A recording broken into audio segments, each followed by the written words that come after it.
Shalom. Shouldering the load. In Rembrandt's famous painting of Moses breaking the tablets of the law, hanging in the Berlin Art Gallery, the prophet is depicted as holding the tablets above his head, about to smash them to the ground. Moses does this intentionally, as he does not want to present the tablets to the nation that has worshipped the golden calf. While this is a straightforward reading of the account contained in this week's parashah, there is another opinion presented in the Midrash that Moses did not break the tablets deliberately. Rather, they fell from his hands and broke on their own. The Midrash Yalkut Shimoni says, Moses looked at the tablets and saw the writing fly away. The tablets became heavy in Moses' hands, and they fell from his hands and shattered. Rabbi Joseph Soloveitchik raises an interesting question on this Midrash.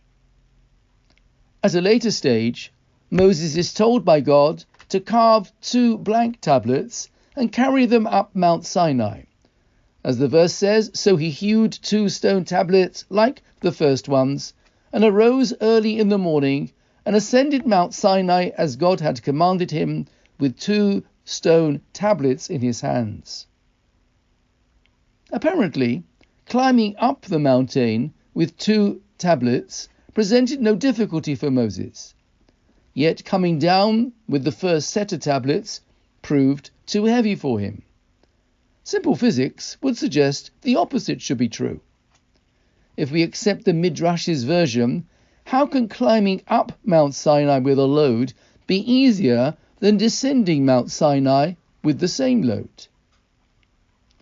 Rabbi Soloveitchik explains that when Moses realized that the people had sinned and had let him down, he was reduced to being a man carrying heavy weights. The force of gravity and the limits of his physical strength proved too much for him, and the first tablets fell from his hands. When Moses ascended for the second time, he was filled with love for God and yearning on behalf of his people that they should be forgiven for their lapse. In this role, Moses could overcome all physical and psychological obstacles. Moses, in this mode, was capable of carrying not only the 2 tablets, but the entire world on his shoulders.